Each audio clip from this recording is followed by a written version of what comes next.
Here's the new Porsche 911 GT3. I'm at a racing circuit. We're going to find out if it's any good because I'm going to hoon it around here and have an absolute blast where you get to watch me doing that. No, seriously, in this video, I'm not only going to just drive it on track and enjoy myself, I'm going to tell you all about the upgrades on this new GT3 over the standard 992 version of the Porsche 911. Of course, I'm going to hoon it around a bit as well and launch it to see how quick it is from 0 to 60 miles an hour and over the standing quarter mile. I'm Matt Watson and you're watching Carwow. Buying a new car? Then head to Carwow and my team will help you find your next car at a fair price. Carwow, your one-stop car buying comparison site. Let's start this video by talking about the price. The new 911 GT3 will start from £128,000. Now, this is the point where I'd normally send you to Carwow to see how much you could save on one, but you can't outright buy a Porsche 911 through Carwow right now. But you can lease one through us, and if you want to do that, just simply Google "Help Me Carwow." You go to Carwow and me and my team will help you choose the right car for you and get it for a fair price from one of our trusted dealers. What I've done anyway is picked a really cool, fun driver's car which you can buy through Carwow and you can save some money on. I'm not going to tell you what it is, secret. If you want to find out what it is, you have to click on the pop-out banner. It's popping out now. I picked it personally. It's one of my favourite choices for that price. Now let's talk about this car's design because it is heavily modified over a standard 911. The most obvious change is this huge rear wing which has this odd way that it's mounted. Now this is called a swan neck design. Can you see that? Now the reason they've done that is because by having the brace for the wing over the top rather than underneath, it improves airflow and it means that they can produce decent downforce without having to give the wing too much angle of attack. And too much angle of attack does affect your top speed. It causes drag. This minimises it. That's why this car can do 197 miles an hour. Now, if you don't like this wing, don't worry. There will be a touring version of the GT3 available, which will just not have a wing like this at all. Underneath, there's a little ducktail wing as well. Look, I like that. It's built into the actual bodywork. You've got 4.0 on there to signify the engine's capacity. GT3 badging there, which you can delete if you don't want that. And then the GT3 gets completely redesigned rear bumper. Wait a minute.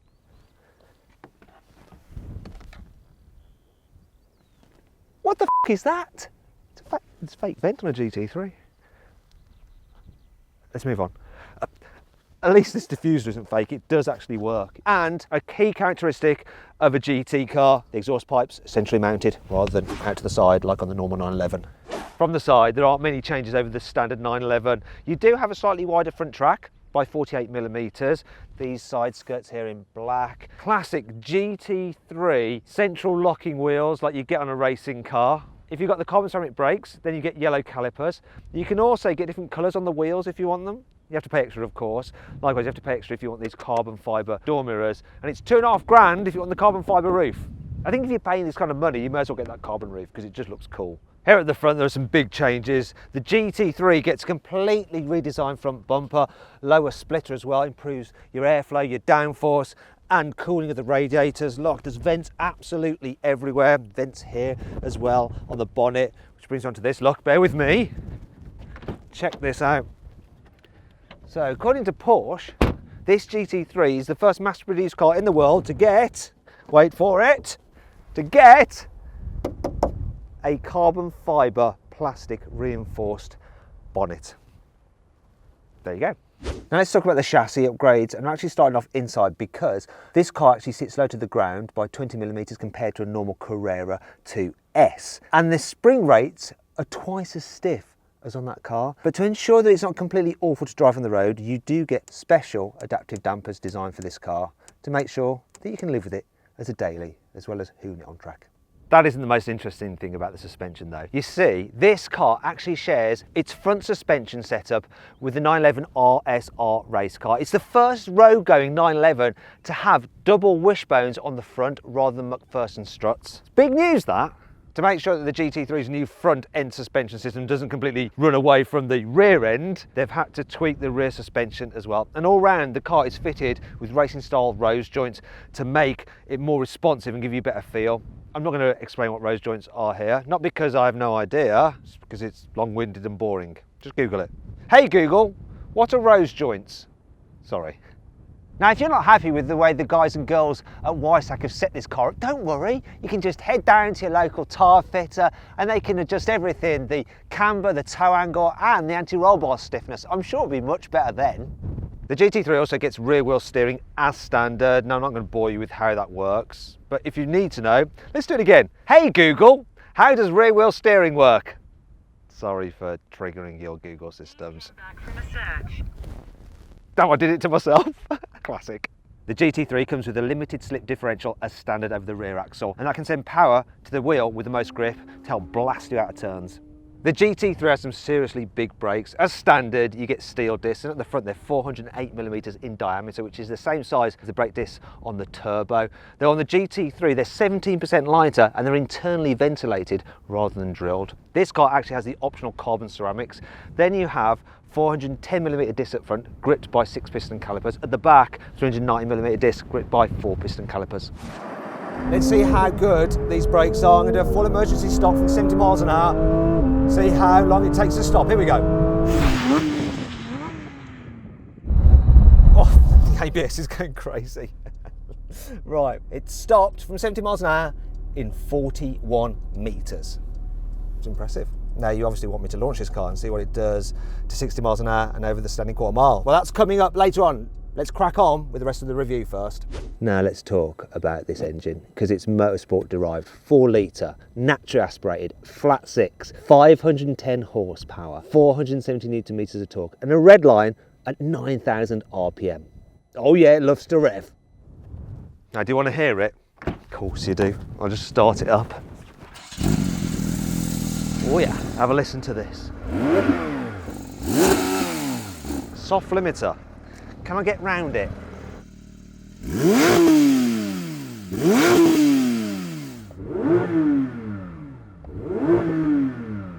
The old Porsche GT trick of putting it in drive, pulling up both paddles, and then it lets you rev it out while the car's stationary.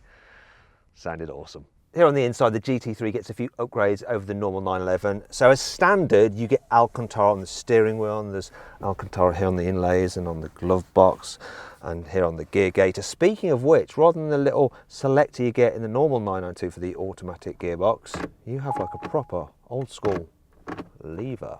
Also, you've probably noticed these seats, carbon fibre buckets, they're actually optional extra. But the GT3 does have sports seats as standard, and they're normally 4-way electrically adjustable. Though you can upgrade those seats to be 18-way electrically adjustable. This car also has the optional kind of blue stitching, and you can have lots of different colours in here if you want to brighten things up a bit. And you probably noticed that as well, look, a roll cage. That's not standard either, it's part of the Club Sport pack, and that also includes some racing harnesses and a fire extinguisher. Though all GT3s do have the rear seat delete. Yeah, you can't really take rear passengers in this car.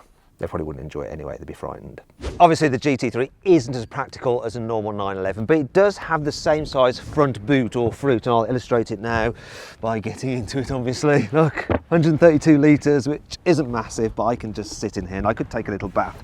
However, if you need a hardcore track car with a bigger boot, you want to check out an AMG GT Black Series, and if you click on the pop-out banner up there, you can watch my full in-depth video review of that car. And that brings on to 5 annoying things about the new Porsche 911 GT3. Now, unlike the Mercedes and some other track-focused sports cars, with this GT3 you can't vary the amount of traction control you get between different degrees. It's either on or it's off. You can mix and match with the stability control, but there's no variation. It's just, yeah, like I say, on or off, that's your lot. Unlike the Turbo S, which has had a huge power upgrade going from the 991 to the 992 generation, this GT3 hasn't. It's only got about 10 horsepower more than the old car. Even though this GT3 is very expensive to begin with, Porsche will still want to rinse you out on some options. I mean, it's quite unbelievable to think that this GT3 car, which is a track car, doesn't get the sports chrono as standard. I mean, really it should. We'd like to have a look at the engine on this car. Well, there is a button inside the cabin which looks like it's a release for an engine cover, so I'm just going to press it. Unfortunately, all it does is open this little flap, which allows you to get to the oil and the coolant. Important that, but if you want to see the engine on this car, you have to get it up on a ramp and look at it from underneath. Right, I need to come up with one more bad thing on this car, so I've got the full 5, but I'm really struggling. So I think I'm just going to mention this fake vent again, because it is. It's not all negative though. Here's 5 good things about this car. Aerodynamics are a really important part of this new 911 GT3. So obviously you've got that wing, you've got the rear diffuser, and you've also got 2 front splitters you can adjust manually.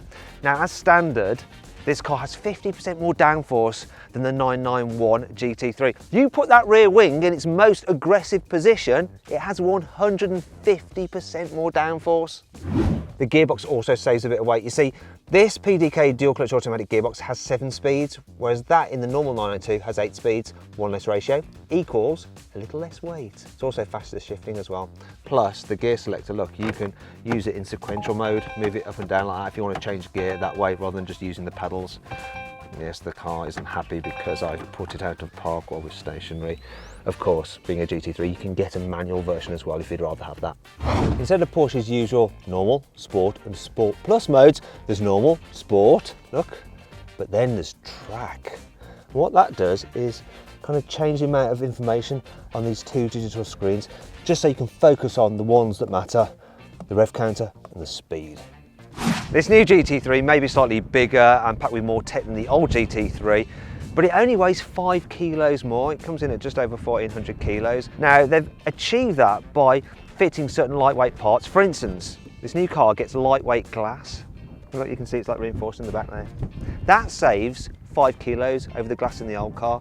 You've also got a lightweight stainless steel exhaust system. That saves another 10 kilos, as does a lightweight battery. And that carbon bonnet, that saves 2.5 kilos.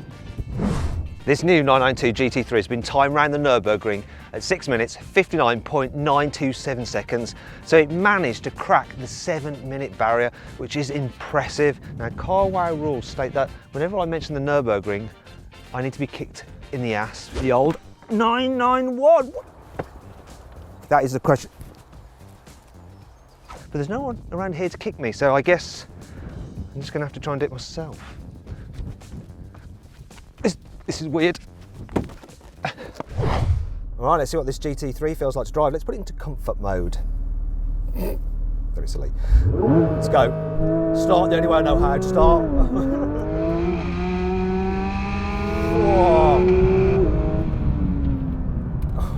Oh, the steering on it, so responsive.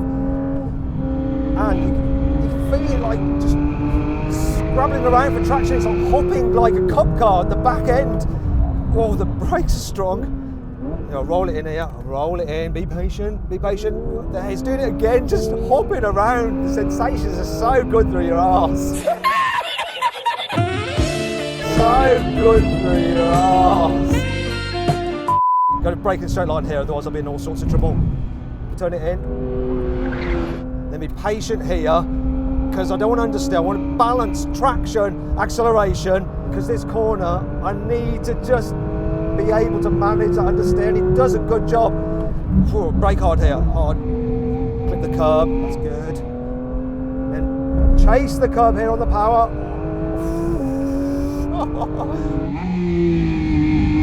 Late apex on this one. So get the power down now, coming out. Oh, there it is again, hopping around. This thing is a race car. It is an absolute race car. Oh, steady it on the power there. It was starting to come around a bit. Just applied a bit of throttle and it just gripped up again. There it is, it's coming around. So accelerate, accelerate, just power, power, power, and it just puts the weight over the back end. Got to be brave here. Big ball time. Oh, this thing gives you big balls. Right, calm down, Watson.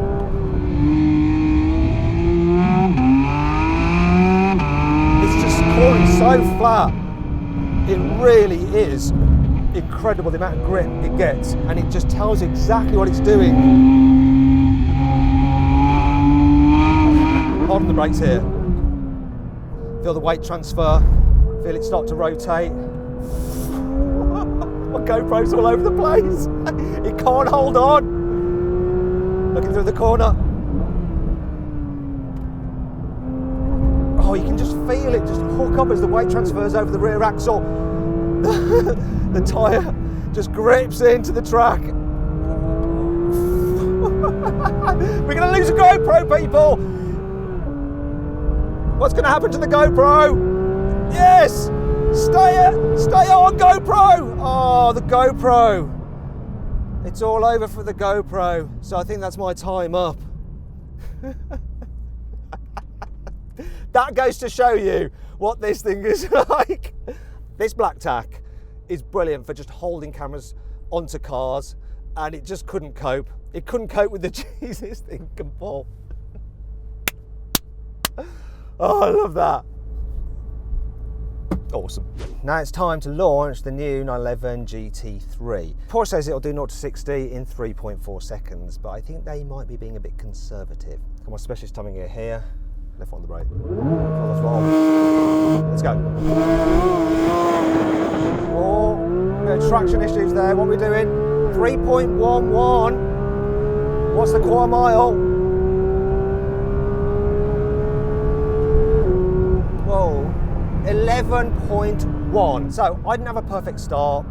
Part of the reason is these tyres have cooled down a bit. So I think I could do better. Now, interestingly, when I did a drag race in the previous 911 GT3, I did a quarter mile in 11.5 seconds. So this car here has beaten that. It's also beaten Porsche's claim time of 3.4 seconds to 60, from 3.1. Not as quick as a turbo. In a turbo, I managed to do 0 to 60 in 2.5 seconds and the standing quarter mile in 10.1. Now, I actually did a launch in a 991 GT2 RS, and that took 3.4 seconds to get to 60 miles an hour. Just struggled with grip because it's got so much torque, and did the quarter mile in 11 seconds. Let's see if I can match that 11 seconds. Let's do it again. Right, what I'm going to do now is turn the ESC and traction off, see if that helps. 3, 2, 1. No, not at all. Will have warmed my tyres up though. Yeah. So, let's not do that one. Let's reset and go again with traction back on, but with slightly warmer tyres.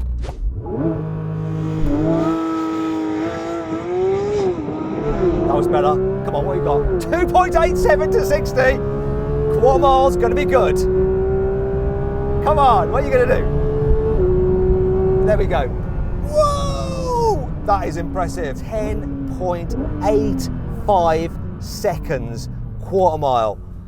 I can't believe how much Porsche are lying about the 0 to 60 time. 3.4 seconds to 60, my arse. My arse. And it didn't hook up perfectly then either. And that quarter mile time, absolutely amazing.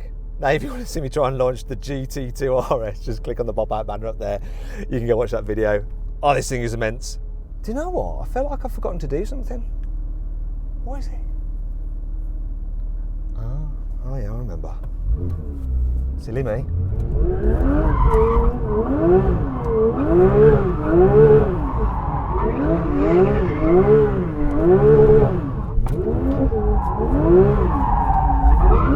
Childish behaviour.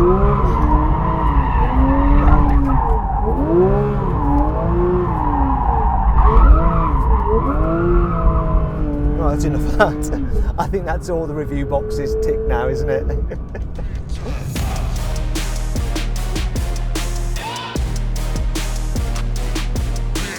So then, what's my final verdict on the new Porsche 911 GT3? Should you avoid it? Should you consider it? Should you shortlist it? Or should you just go right ahead and buy it?